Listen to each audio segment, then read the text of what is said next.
Mis hermanos, que el Señor los bendiga en este día y que las cosas que hayamos de tratar tengan un significado muy necesario, muy bueno para entender lo que está sucediendo el día de hoy. Y vamos a continuar con la iglesia a la Odisea. La semana anterior hablamos sobre Filadelfia y creo que fue algo muy extraordinario. Filadelfia, la iglesia a la que el Señor le dijo: te he abierto una puerta. Y esa puerta que se abrió, la lograron los creyentes de ese tiempo, y que lo estimamos más o menos en un espacio de tiempo como de 300 años, que va a partir más o menos del año 1600 a 1900, que fue los tiempos cuando nacieron los grandes predicadores, los grandes evangelistas que llevaron miles de gentes a los pies del Señor. El tiempo cuando se abrieron las asociaciones misioneras, donde Dios envió a su pueblo a llevar su palabra a los confines del mundo, y la tierra se llenó de iglesias de Jesucristo. Es decir, fue un tiempo muy útil, un tiempo verdaderamente muy delicioso. Así que tenemos a Filadelfia como referencia, porque Filadelfia y la Odisea, aunque son dos iglesias distintas del Asia Menor y del primer siglo, junto con las otras iglesias, junto con las otras 5 iglesias, estas dos no representan cada una un solo tiempo, sino que las dos representan un solo tiempo, que es la iglesia moderna, y particularmente la iglesia contemporánea. Hemos hablado de cuando los hermanos estaban viviendo la época de la Reforma, pero ahora estaremos hablando de que nosotros estamos viviendo ese tiempo, el tiempo que representan estas dos iglesias distintas, pero en el contexto histórico viene siendo un mismo tiempo, que yo lo expliqué. Son iglesias contemporáneas, iglesias simultáneas. Por lo tanto, sin embargo, no se confunda esto, dijimos, y se llegue a pensar que la iglesia de Filadelfia representa un tiempo que llegó a su fin y que ahora cede su tiempo, su lugar, a la iglesia de la Odisea. No. Hemos dicho que son dos iglesias contemporáneas, porque si dijéramos que son dos iglesias sucesivas, entonces no serían contemporáneas. Esto tiene que ver con la interpretación clásica que se ha hecho de estas iglesias. Pero lo que sí hicimos hincapié, enfatizamos, es que aunque eran iglesias del mismo tiempo, representaban dos condiciones espirituales de los creyentes. En el primer caso, Filadelfia representaba a esos creyentes espirituales, gozosos, que se lanzaron al mundo para hablarles de la persona de Cristo. Mientras que la otra iglesia, la Odisea, es una iglesia que está en el mismo tiempo. Sin embargo, son aquellos creyentes fríos, tibios, engreídos, que se sienten autosuficientes. Y entonces, ¿cómo separaríamos uno del otro? Lo hicimos. Es decir, aunque existieran los dos grupos en el mismo tiempo, La diferencia es que el espíritu de la Odisea superaba al espíritu de la Odisea. La fuerza estaba en Filadelfia, pero que las cosas cambiaron. Y cambiaron de manera muy radical, muy notoria. Porque fíjese usted lo que dice el Señor en el capítulo 3 de Apocalipsis, versículo 14 en adelante. Mire lo que le dice, muy duro. Y escribe al ángel de la iglesia en la Odisea. He aquí dice el Amén, el testigo fiel y verdadero, el principio de la creación de Dios. Yo conozco tus obras, que ni eres frío ni caliente. Ojalá fueses frío o caliente.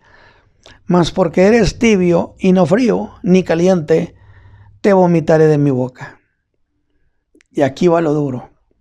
Porque tú dices, yo soy rico y estoy enriquecido, y no tengo necesidad de ninguna cosa. Y no conoces que tú eres un cuitado y miserable y pobre y ciego y desnudo. A la iglesia de Filadelfia no le habló así, no le recriminó nada. A la iglesia solo le encargó una tarea extraordinaria de que aprovechara esa puerta que estaba abierta. Ya ve que en la ciudad de Filadelfia dije que el Dios de la ciudad era el Dios Jano, que era el Dios de las puertas, que inclusive era un ídolo que tenía una llave en sus manos, simbolizando que él era el que abría y cerraba las oportunidades. Pero el Señor Jesús dice, yo soy el que tiene la llave.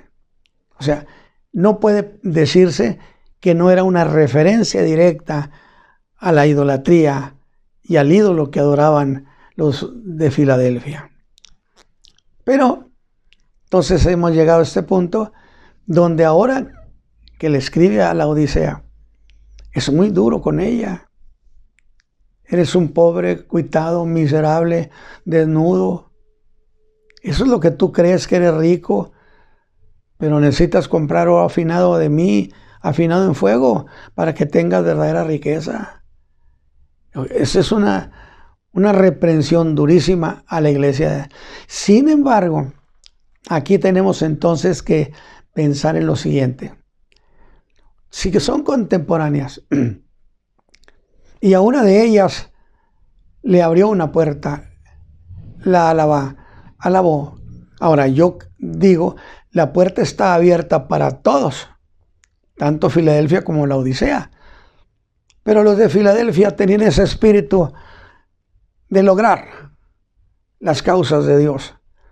El otro era apático, aunque contemporáneo, no aprovechó ninguna oportunidad que Dios le dio a las iglesias. Y entonces decimos, pues, ¿qué ha pasado? Que la iglesia de la Odisea representa una iglesia llena de indiferencia, fracasada, autosuficiente, engreída, y no sé cuántos sinónimos tienen esas expresiones, pero realmente fue muy duro. Bueno, ahora sí le voy a plantear lo siguiente. Usted debe recordar que siempre dije, cuando Dios va a hacer algo, siempre hay las condiciones apropiadas. Es decir, lo que he llamado la infraestructura, que hace posible que las cosas sucedan de tal o cual manera. Dios quería que rescataran la fe en la época de la Reforma. Les dio los recursos, les dio las condiciones, les dio a Martín Lutero, les dio el apoyo de los príncipes alemanes, les dio el invento de la imprenta, les dio la impresión de la Biblia, de tal manera que Dios creó toda una infraestructura para que hiciera posible esa llamada reforma, que en realidad yo no le llamo reforma, pero dejémoslo así por razones convencionales, está bien, no cambia nada, ninguna cosa. Ahora, pero entonces, ya que estamos hablando de Filadelfia y la Odisea, en Filadelfia Dios creó condiciones, abriendo la puerta, haciendo que nadie les pudiera impedir que fueran al mundo, y abrió esa oportunidad un viento misionero precioso, porque era un tiempo muy alegre. Todavía a nosotros nos tocaron los últimos vientos de esas épocas y era muy alegre en la fe, o sea, muy ilusorio, de muchas ilusiones. Pero en el caso de la Odisea, ¿qué cosa la hizo fría? ¿O qué cosa la hizo tibia? ¿O qué cosa sucedió que llegaron a fracasar en su propia opinión, diciendo que no tenían necesidad de nada? Bueno, pues entonces yo voy a tener que hablar en términos históricos también las cosas que prepararon la oportunidad para que la iglesia fuera llevada a la condición de esa tibieza, a la condición de ese desinterés. Y entonces, ya que he estado yo hablando sobre esta cuestión de la iglesia de la Odisea y las condicionantes que hicieron posible, voy a entrar entonces en materia. Y tengo que remontarme a los años de 1800 en adelante. Había una mujer teósofa rusa de ascendencia alemana, ocultista, que escribió varios libros. Uno de ellos, La doctrina secreta, y el otro, Isis sin velo, más otros más. Pero estos libros tenían un contenido de ser como un instructivo, porque ella era una comprometida con las tinieblas. Fue una mujer pues muy famosa, muy reconocida, definitivamente. Y en ese tiempo, allá por 1875, si no estoy equivocado, por 1875, nace un hombre llamado Aleister Crowley, famosísimo en los medios ocultistas, famosísimo en el mundo rock, en el medio del mundo rock, al cual le dedicaron canciones como Su Majestad. Él era un muy influyente ocultista, místico, escritor y fundador de una sociedad llamada Telema.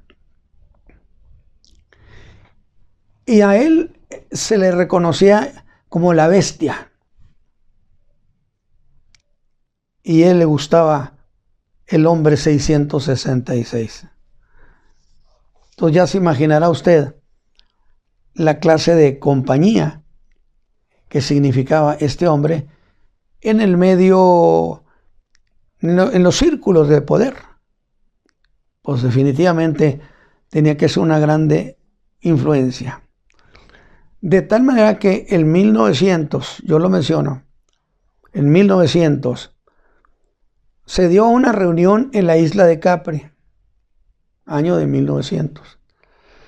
Capri es una isla que pertenece a Italia y que ha sido considerada como la catedral del satanismo en la tierra, desde antes que naciera el Imperio Romano.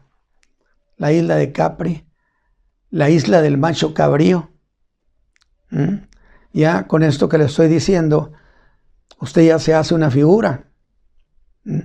Macho cabrío, que coincide donde las barbas hacia abajo, las orejas dos hacia un lado y dos cuernos hacia arriba, pues son las 5 puntas de un símbolo que es muy utilizado aún el día de hoy, la estrella de 5 puntas, que es una referencia precisamente a la isla de Capri. Entonces, en esa reunión del año 1900, y muy influenciados, por supuesto, por la señora Madame Blavatsky, ella escribió, Isis sin velo y la doctrina secreta, pero era ocultismo profundo. En esa reunión del año de 1900 estuvieron también Lenin, comunista, que nació en 1870 y murió en 1934. Usted se está dando cuenta que, pues me traje mis viejos apuntes, ¿por qué no? Y note usted, va a ir notando que a todos estos que menciono fueron contemporáneos también del tiempo de Filadelfia. Lenin, 1870 y tantos a 1924.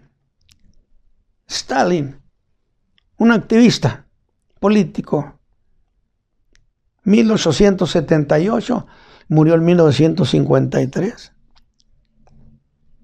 Yo ya tenía, pues, 9 años, ¿no? Pues 44, 50 son 6 y 3 son 9 años cuando este hombre murió.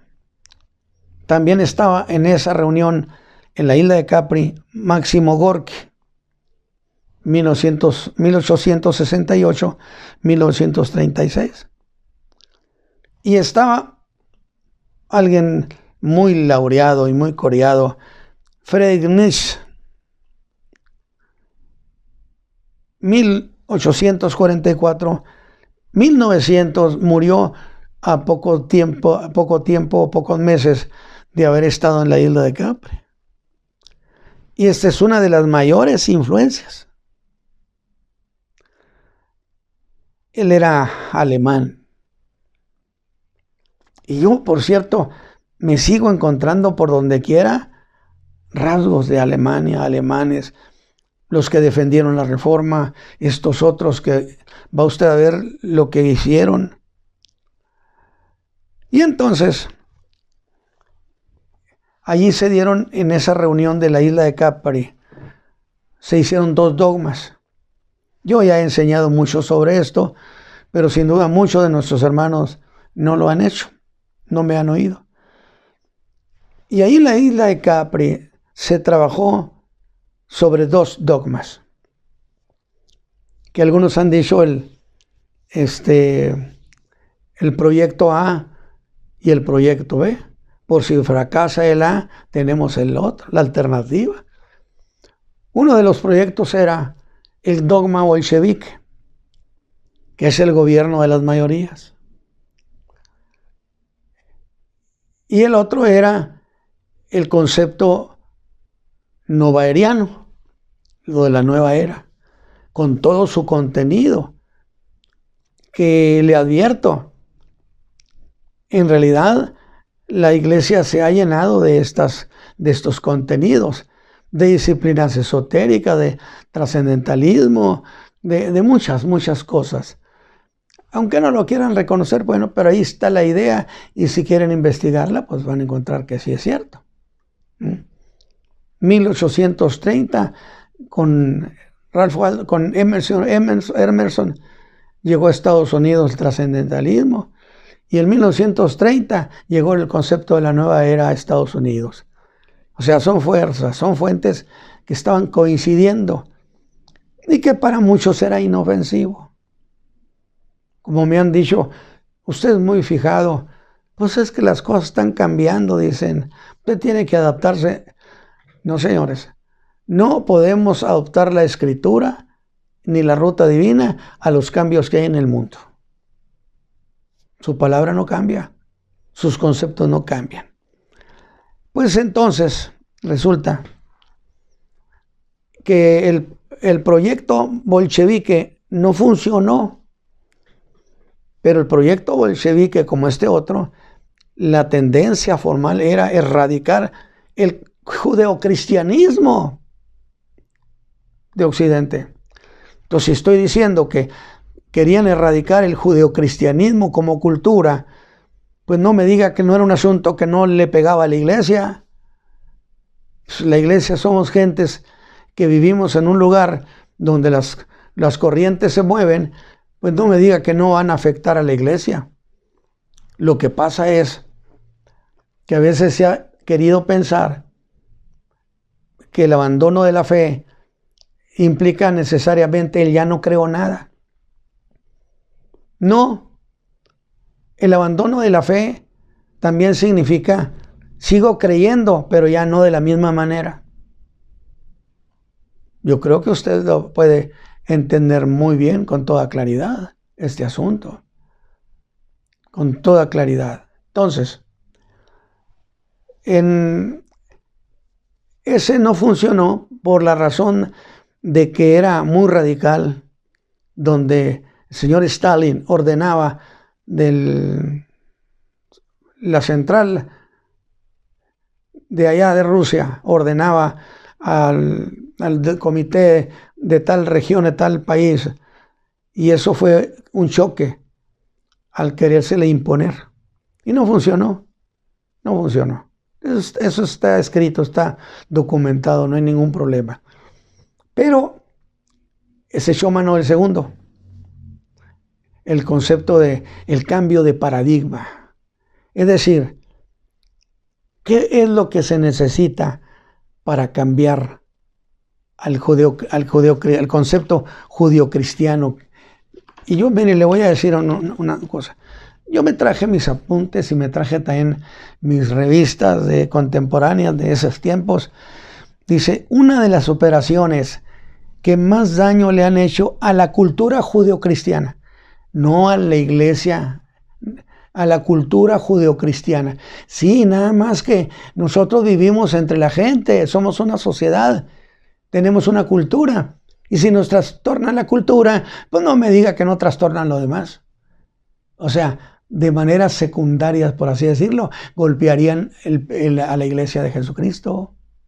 Es que eso era lo novedoso, eso era lo secreto. Un golpe de retroceso. Y entonces dice este escritor, ha sido lo que se llamó la Escuela de Frankfurt, Alemania. Y otra vez abro mis ojos del tamaño que se puede, digo, otra vez Alemania. Santo Dios, pues ¿qué hay? Tanto para bien como para mal. De la que salieron individuos, dice, tan perversos como Herbert Marcuse, Max Horkheimer, Teodoro Adorno y Erich Fromm, quienes crearon las consignas que se usaron en las revueltas estudiantiles de los fines de los años 60. ¿Se acuerdan? Estado represivo, padres represivos, iglesia represiva. Digo, ya le estoy dando una idea por dónde va la pedrada, porque se ha de llamar la teoría de la personalidad autoritaria o la teoría de la crítica. La Escuela de Frankfurt era una especie de industria cultural. También han sido uno de los principales promotores de la contracultura rock, las drogas y el sexo libre. Es un documento interesantísimo. Y no es casual, como lo planteó explícitamente su fundador, que fue un señor llamado George Lukács, que he dicho, nada tiene que ver con la cuestión de acá de Hollywood. No. Este era un comunista en Hungría, pero de los más fuertes. Y él había hecho una declaración que se la voy a leer ahorita. Solamente estoy dando una idea, un bosquejo, para saber de dónde vino la pedrada. Porque como si sabemos qué trastornó a la Iglesia imperial, qué trastornó a la Iglesia de la Reforma, y no vamos a pensar que también acá necesariamente tuvo que haber condicionantes. ¿Qué sucedió en torno a la raza humana? Pero no fue el golpe contra la Iglesia. Así no sería, ¿sabes qué? A la Iglesia no la queremos golpear. Queremos golpear la cultura judio-cristiana de Occidente, particularmente pues toda América y gran parte de Europa occidental, y en donde el objetivo de la escuela de Frankfurt era destruir los valores judio-cristianos occidentales para que el bolchevismo pudiera triunfar. ¿Qué le parece? Y entonces, en la segunda vena que he hablado, que incluso voy a hacerla a un lado también para centrarme en otro grupo de los 5.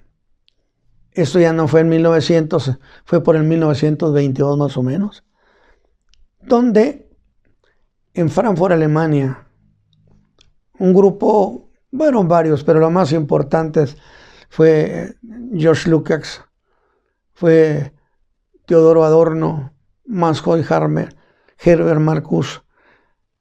Eran estos cinco, se lo voy a mencionar ahorita, que ellos trabajaron en el proyecto para eliminar el judio-cristianismo.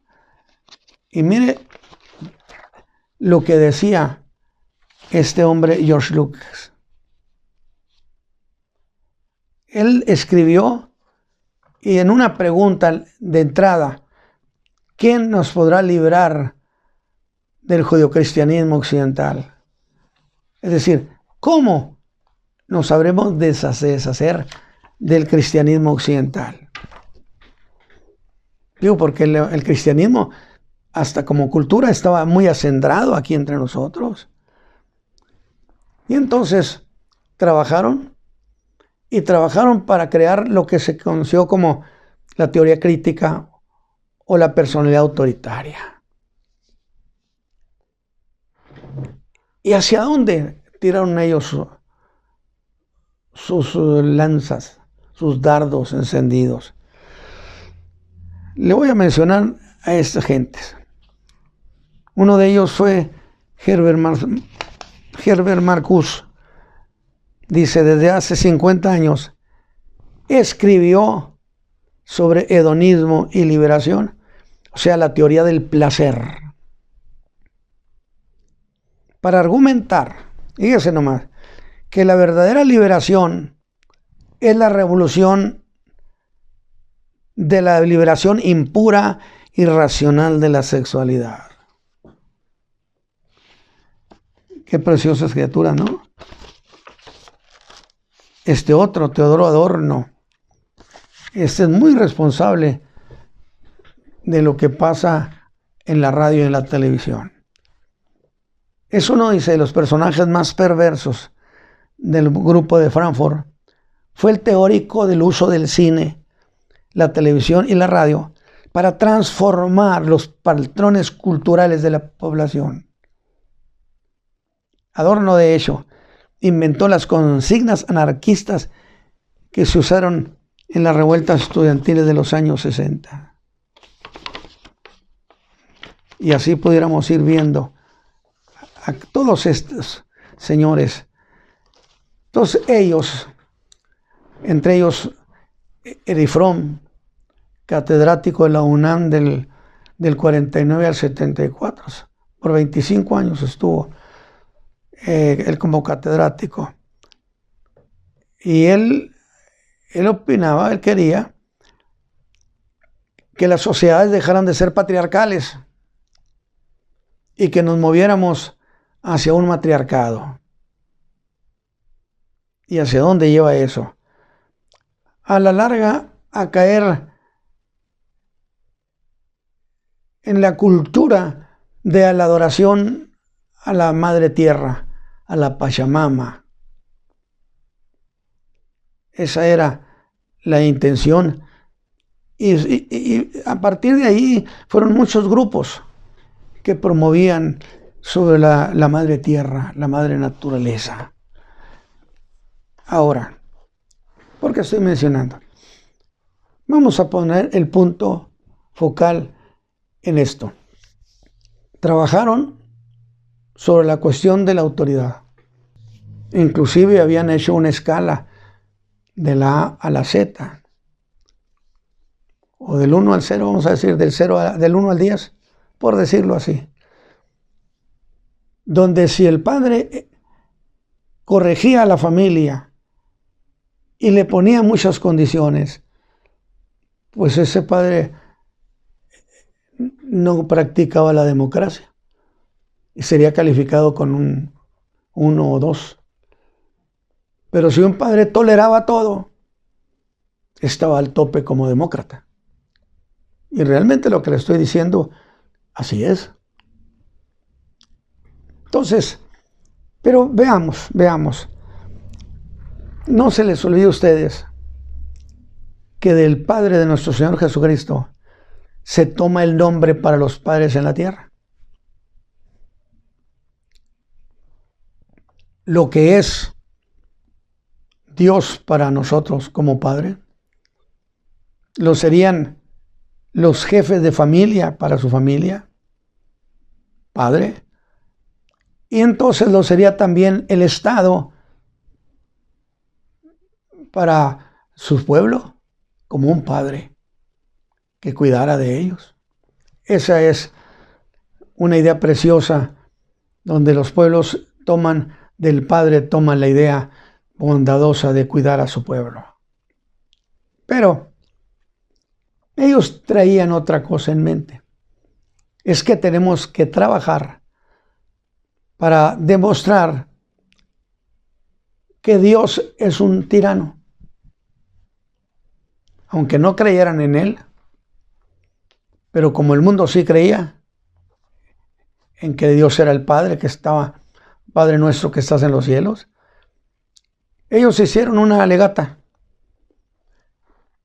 y establecieron como punto de referencia que Dios es un tirano, que es represivo. ¿Sí? ¿Cómo?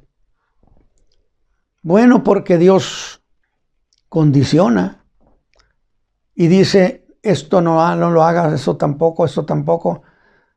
O sea, Él condiciona el sí y el no. De tal manera que estamos dominados por los principios. Lo que decía George Lucas, tú haz lo que quieras por encima de toda ley. Es decir, bríncate todo, al cabo no tiene ningún valor. O sea, tú haz lo que quieres hacer. Vive tu vida. Ya ven cómo se ha generalizado ese lenguaje. Tú eres tú misma o tú mismo. Tú no tienes por qué considerar a los padres, a los parientes. Tú realízate a lo que tú sientes bien, que te gusta. ¿O no es eso? Lo que le llaman la realización personal, que no tendría que ser necesariamente una realización hedonista y placentera de sensualidad, pero lo manejan. Entonces, resulta que tenemos que Dios es un Dios arbitrario, y que es arbitrario porque condiciona todo lo que el hombre debe hacer. Y la idea era reventar el yugo de los principios, decía George Lucas. Hay que reventar el yugo de los principios. Ahora, imagínense, nomás ese detallito. Si la sociedad aprende, por ejemplo, a reventar todo principio como sociedad, ¿usted cree que se va a sujetar a la autoridad pastoral? Pues claro que no. El problema está en que esos pensamientos de la Universidad de Frankfurt, Alemania, del Instituto de Investigaciones Sociales, se convirtió, por así decirlo, en un catecismo de las nuevas generaciones. ¿Por qué tengo yo que estar sujeto? ¿Por qué tengo yo?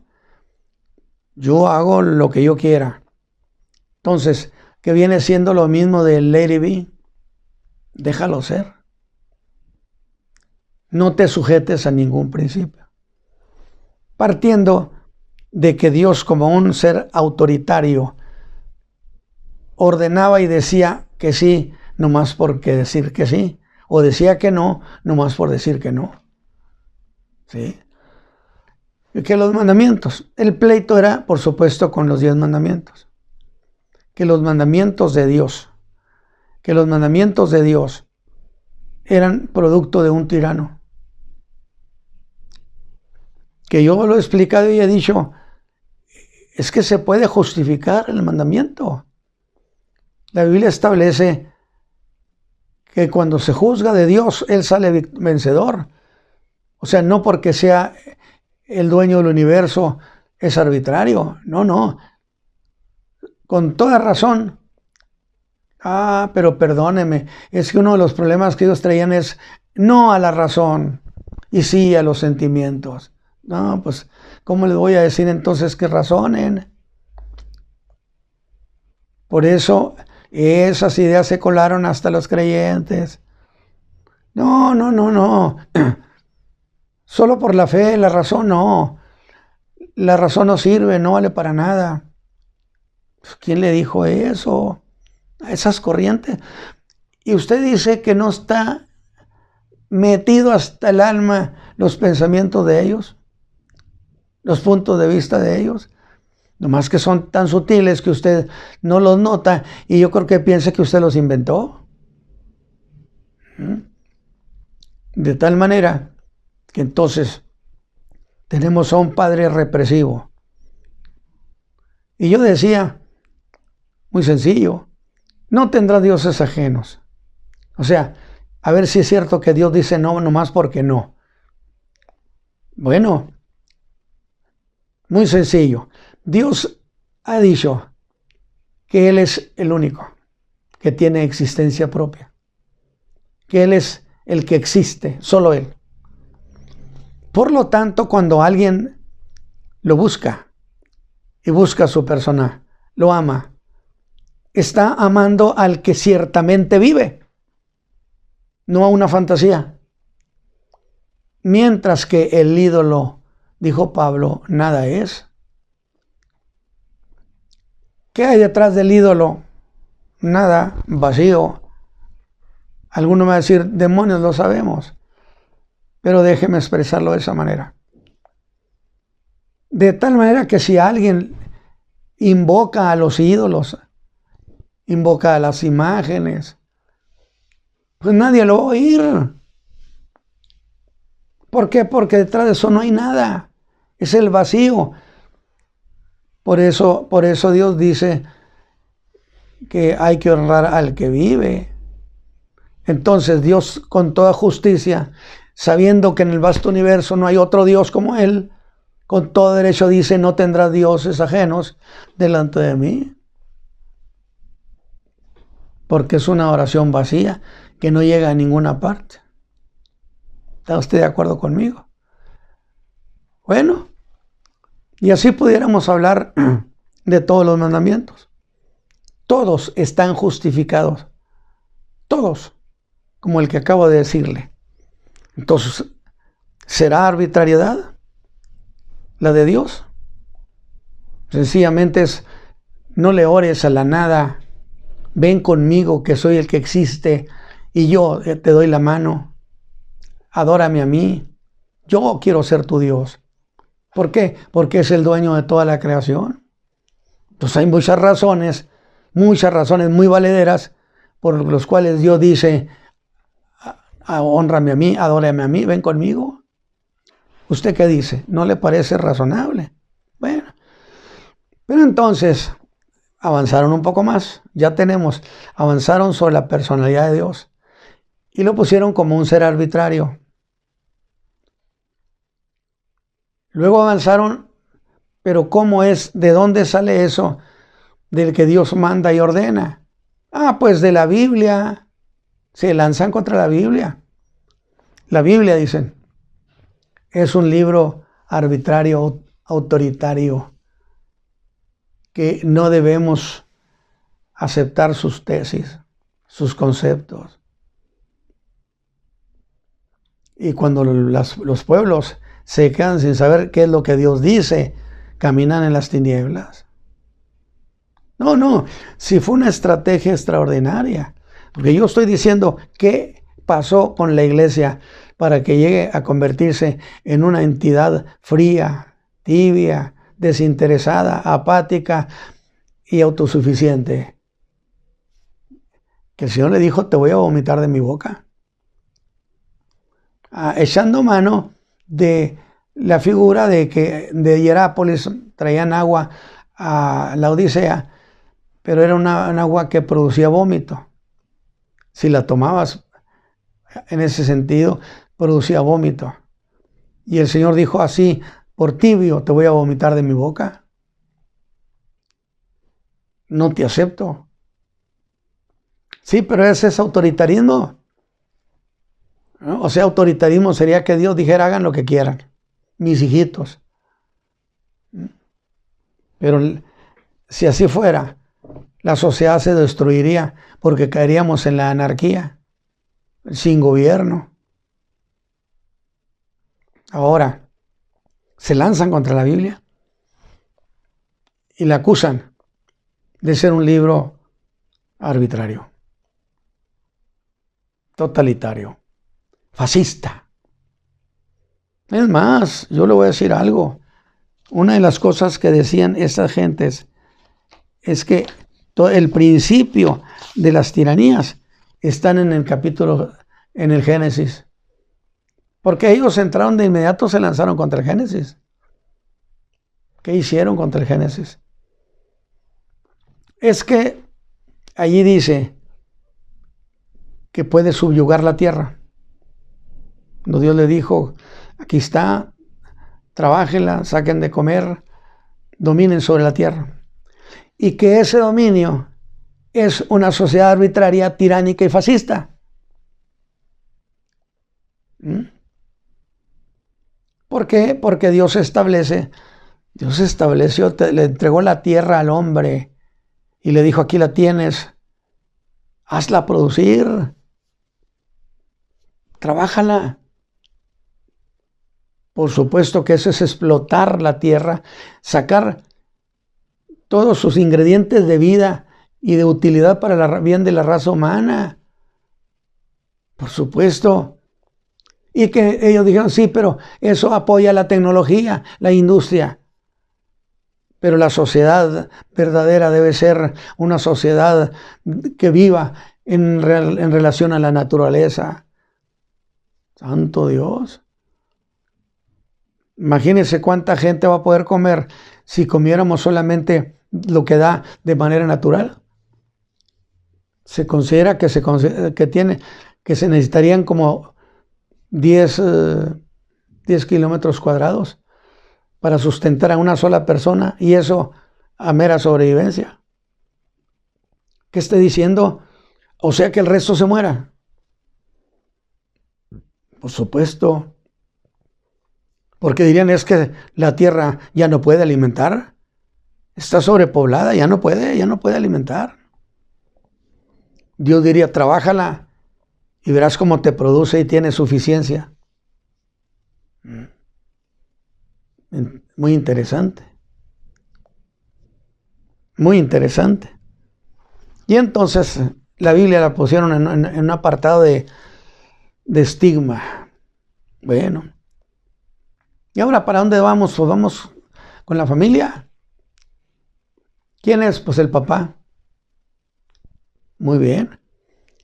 Los padres decían que seguían por la Escritura, por la Biblia, son represivos.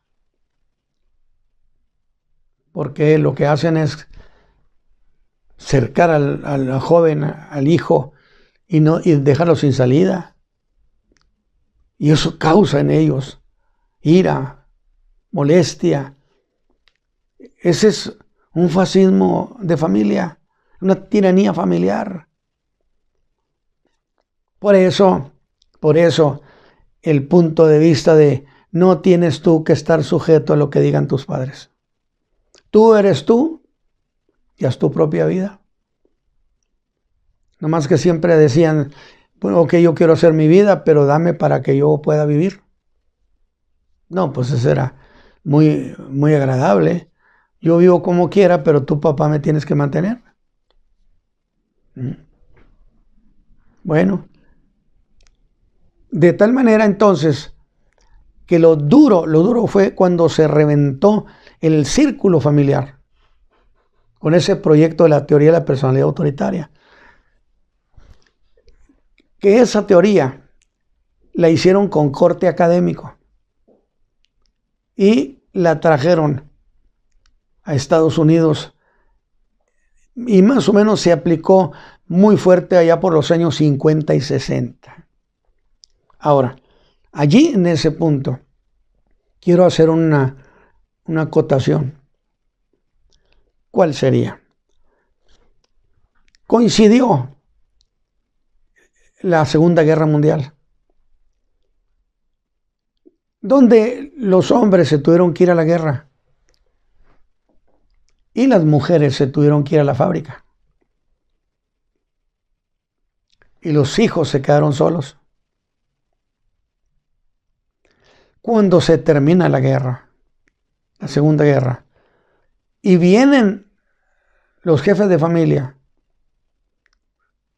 para empezar, las mujeres ya no quisieron regresar a lavar pañales. Y yo no estoy defendiendo nada de eso ni en contra. Podría ser hasta muy razonable. No, pues yo tengo mi ingreso, mi buen ingreso. ¿Tengo que venirme aquí a la casa? Pues definitivamente que no. Pero el papá tuvo también que irse de casa a trabajar. Y los muchachos siguieron en las mismas. Y aquí es este punto. Ellos, en su filosofía, o sociología sería, decían que hijos inconformes eran caldo de cultivo, muy bueno para reventar el hogar. El problema es que los muchachos, los chamacos que nacieron, cuando los hombres se van a la guerra, crecen con un sentimiento de odio y de soledad, de odio hacia la familia. Ellos no iban a poner en la balanza que el Estado los mandó a la guerra, que mamá tenía que trabajar para mantenerlos. No lo iban a hacer. Solo fue, nuestros padres no les interesamos. Y esa venita la trabajaron duro. Y los muchachos llegaron a crearse una especie de odio hacia la familia. ¿Qué hay en casa? No hay nada. Mi mamá nunca está, mi papá tampoco. Y cuando llega, pues no tiene ganas de hablar conmigo. Y ese sentimiento fue creando las condiciones para que nacieran las grandes pandillas. ¿Por qué? No, porque estos muchachitos sustituyeron la seguridad familiar con el grupo de la pandilla. Aquí nos sentimos seguros. Entre todos nos ayudamos, nos apoyamos. Y cuando vienen los hombres de la guerra, viene un segundo boom de nacimientos.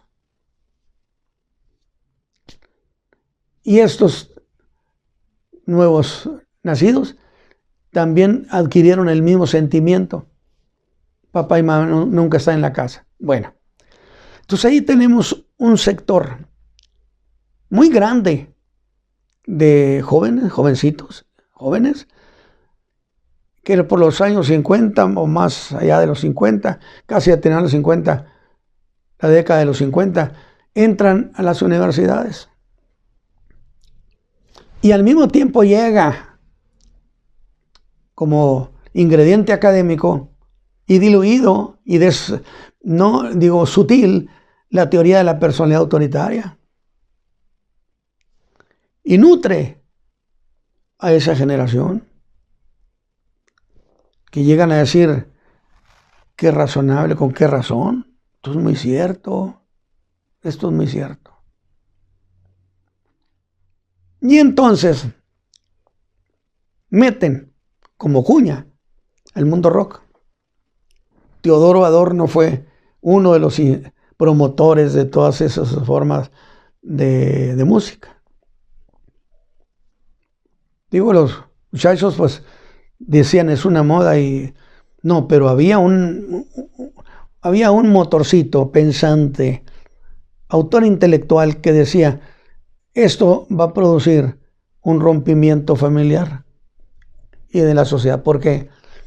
Porque entonces vamos a promover a través de la música precisamente que revienten las familias y se vayan los muchachos de casa. Y nace aquella idea de me voy a vivir con quien sea. Se fueron los grandes grupos de muchachos aquí y allá y rompieron el círculo familiar, se rompió. Y cuando el círculo familiar se rompe, pues no me diga que no son gentes que tienen que ver con la iglesia, que eran miembros, los padres, con todo lo que usted quiera de sus defectos y lo quiera, pero ellos tenían un punto de referencia. Entonces, aunque estaban atacando la cultura, el judeocristianismo como cultura, sí, nada más que esa cultura era parte de la vida social, de esa sociedad. Y cuando esa sociedad es permeada por esas formas de pensamiento y los muchachos dejan de pertenecer a casa, simple y sencillamente agarran su rumbo, no me diga que no está atacándose a la iglesia.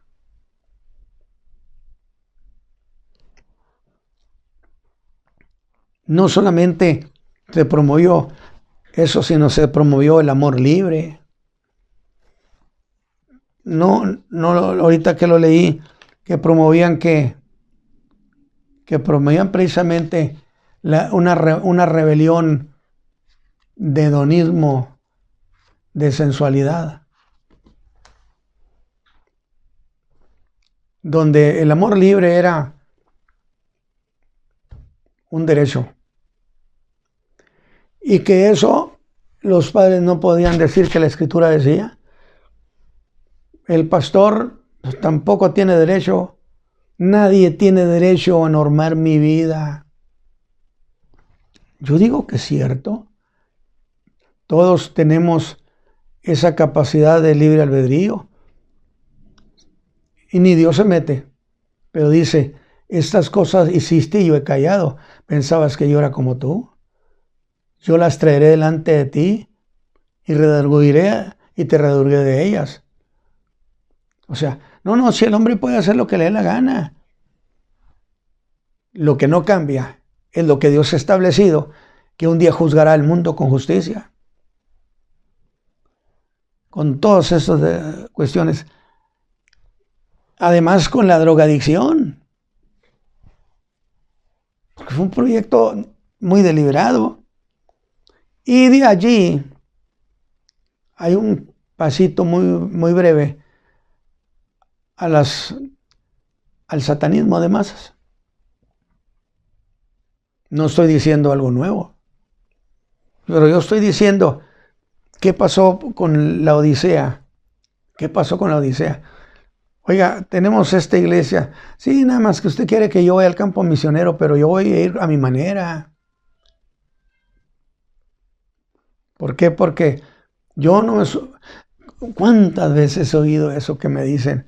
No, yo no me he sujetado a nadie. Dice, yo nomás al Espíritu de Dios. Hasta eso es falso, hombre. Porque el Espíritu de Dios no provoca al hombre para que haga lo que quiera, sino para amar al Señor, obedecerle. Todo eso, esas ideas, coinciden con esa generación de la posguerra. Yo espero que usted me esté oyendo bien. Que decía, quítate el yugo de los principios. Tú haz lo que quieras por encima de toda ley. Pues nomás escuche usted a un chamaco o a una muchachita cómo le responde a los padres. A mí nadie tiene que... no, señor. Porque han sido enseñados, me decían los hermanos, hermano, mi hijo entró a la preparatoria y ya él no quiere ir ni a la iglesia, cuando que antes le gustaba mucho ir a la iglesia. Yo creo, hermano, que es por causa de los amigotes con los que se junta. Sí, nada más que los padres de los amigotes estaban diciendo lo mismo. Y la culpa se echaba a los padres. Cuando que en la realidad es que les cayó el ingrediente de la teoría de la personalidad autoritaria. Les cayó ese ingrediente. Les cayó. Yo les he dicho, es que no es eso. Es el ingrediente académico, las ideas, los conceptos, que fue un proyecto que está muy trabajado. Entonces, hay las posturas en la iglesia. Entonces, imagínense. Si a principio de cuentas la sociedad es agredida, permeada su pensamiento con esas formas, con esas ideas, y ellos forman parte de una iglesia, ¿usted cree que no manifiestan esas formas de pensamiento? Y nace, por así decirlo, ¿sí?, la membresía versus el pastorado. Eso es algo que yo creo que nadie me lo puede desmentir. No, es que son los tiempos, las cosas han cambiado. Sí, ¿quién las cambió? Entonces yo estoy diciendo, ¿qué pasó con la Odisea? Si con Filadelfia era una iglesia excelente, campos misioneros, grandes evangelistas, que yo he dicho, la época de los grandes evangelistas se terminó. Yo tuve el privilegio de ser amigo de algunos, de estar en sus cruzadas, en sus grandes campañas, ¿sí? Yo tuve ese privilegio. Pero dígame, ¿dónde están esos evangelistas de grandes cruzadas al aire libre? Donde realmente había miles de conversiones, al modelo de Felipe en Samaria. Ahora sigue habiendo predicadores, pero yo me refiero a evangelistas. Los campos misioneros ya no se le invierte, hasta donde yo sé, ya no hay inversiones grandes como había para el campo misionero. Filadelfia ahora empezó a ser rebasada por la Odisea. ¿Usted cree que la Odisea iba a aceptar que la condicionaran? Y entonces, pero usted decía, hermano Ramos, ¿pero a dónde quiso llegar usted eso? ¿A dónde? O sea, ya nos platicó todo eso, ahora díganos a dónde quiso llegar. Bueno, en que precisamente en los años 60 vienen, a principios de los años 60, vienen las primeras oleadas de universitarios, de profesionistas, que vienen para ascender a los puestos de trabajo, a lo que usted quiera. Sí, pero ellos traen metidas todas estas ideas. Una idea muy interesante. Dígame usted, ¿quién pregunta? ¿Cuándo te llamó el Señor? Van a decir, ¿qué? No, ¿yo qué hice? A mí me gustó. A mí unos hermanos me apoyaron para que me lanzara de pastor o de predicador. O sea que, yo les he dicho, o sea que ahorita ya no hay necesidad de que el llamamiento al ministerio sea un llamamiento que solo el Señor Jesús lo hace. No. Si yo quiero, lo hago, y si no quiero, pues no lo hago. Le dije, no. Y le mostraba yo la carta a los Corintios, primera carta a los Corintios, capítulo 12, donde hay dones, los da el Espíritu, donde hay ministerios, y esto los del Señor. Pablo decía, soy un afortunado con que me hayan llamado. Me llamaron. Entonces, la vieja iglesia, ándele. Y fue cuando nace esos conceptos de, es que el hermano Ramos pertenece a la vieja iglesia. A mucha honra. A mucha honra.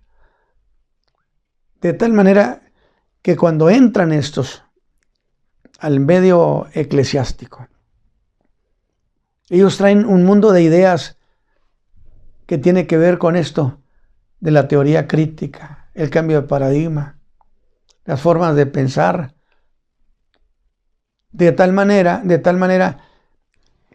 que al meterse al ministerio, como pastores, como líderes, como lo que usted quiera, ¿qué sucede? Que se seculariza el ministerio. Y esa generación no viene pensando como pensaba la vieja iglesia. Y de allí hay un decaimiento profundo. Producto. Ahora, esto que estoy diciendo es solamente una orillita, de una pequeña venita de lo que es las consecuencias estas. Entonces, sí quise aprovechar para decir, bueno, hermanos, en la Odisea se dieron las condiciones. ¿Cuál? El Señor dijo, tienes poca potencia, pero yo te he abierto una puerta.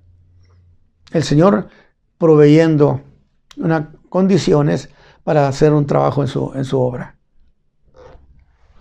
En el caso de Sardis, escapa de ellos, pueblo mío, escápate. Son unos pocos personas, pero confirmen la palabra.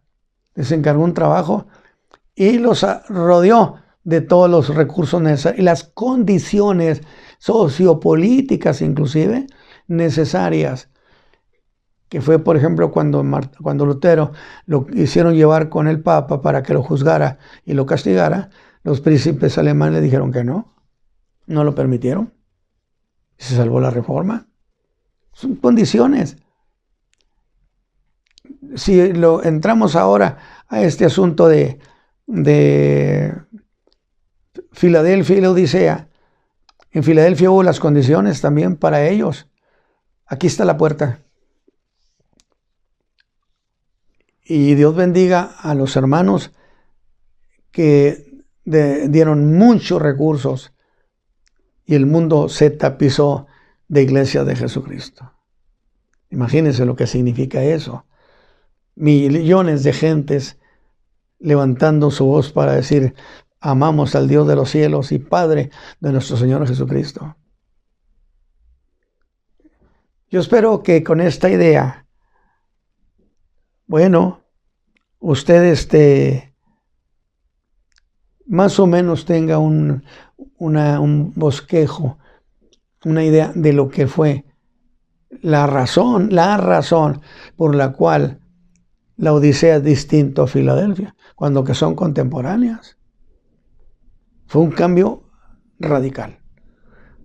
Así que, hermanos, Muchas gracias por haberme acompañado a esta clase. Y si alguno quiere llamarnos, comentar o escribirnos, hágalo.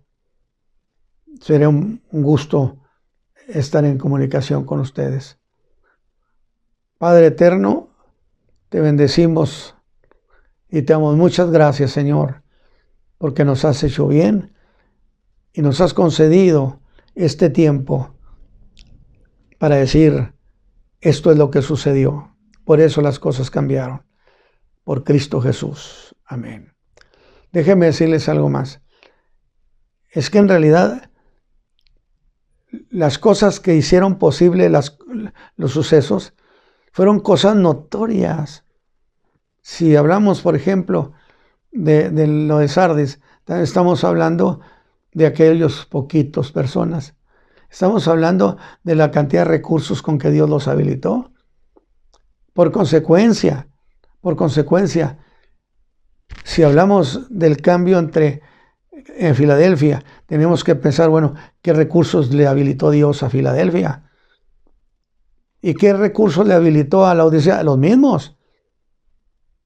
Pero hubo ingredientes distintos que cambiaron y es legítimo. Y yo estoy convencido de ese tiempo de como dijera, de los años 50. Porque de los años 50 para acá, las cosas empezaron a cambiar mucho. Incluso se estigmatizó la doctrina, porque que la doctrina dividía, que la doctrina era, oiga, espéreme tantito, como si la doctrina fuera algo siniestro, macabro y tenebroso. Usted necesita aprender la doctrina para que vea usted la belleza de lo que es la fe en Cristo. Así que Dios me los bendiga y nos escuchamos el próximo sábado. Amén.